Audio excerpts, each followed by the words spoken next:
Welcome. In this video, we'll learn about general problem solver technique. I want to warn you in advance, this is just a theory video. If you are not interested in theory, you can skip this video. If you want to listen the theory on general problem solver, then continue.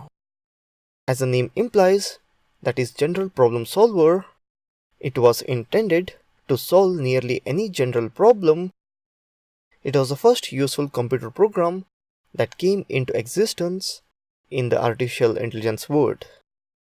It could only solve well-defined problems such as proving mathematical theorems in geometry and logic. It could also solve word puzzles and play chess. In further, we will see in this course such kind of general problem solver programs where the AI solves a puzzle and plays a game. The reason behind general problem solver program is that these problems could be formalized to a reasonable extent, but in the real world, this quickly becomes intractable because of the number of possible paths you can take. So in this way, you can solve a general problem. First one, define the goal. In the life also, you have to define the goal first. If you don't know what is the goal, then you will be confused. Second, define the precondition. After that, define the operator. So let me explain these three steps in brief by using a very simple goal. The first step is to define the goal.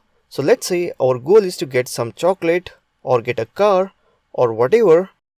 If you want a chocolate, it's in grocery store. The next step is to define the preconditions. These preconditions are in reference to the goal. To get chocolates from the grocery store, we need to have a mode of transportation and the grocery store should have chocolates available.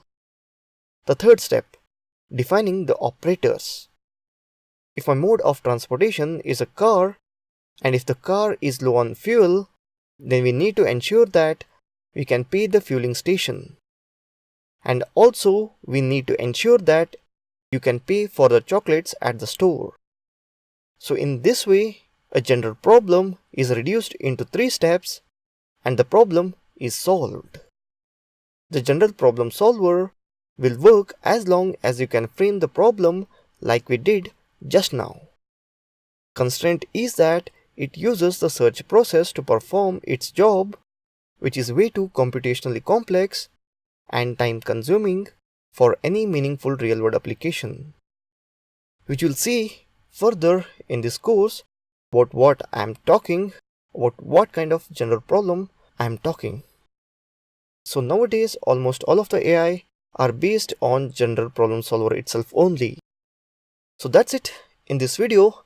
I hope you enjoyed a little bit of theory.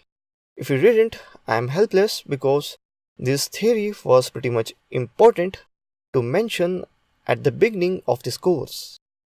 So that's it. Thank you for watching this video.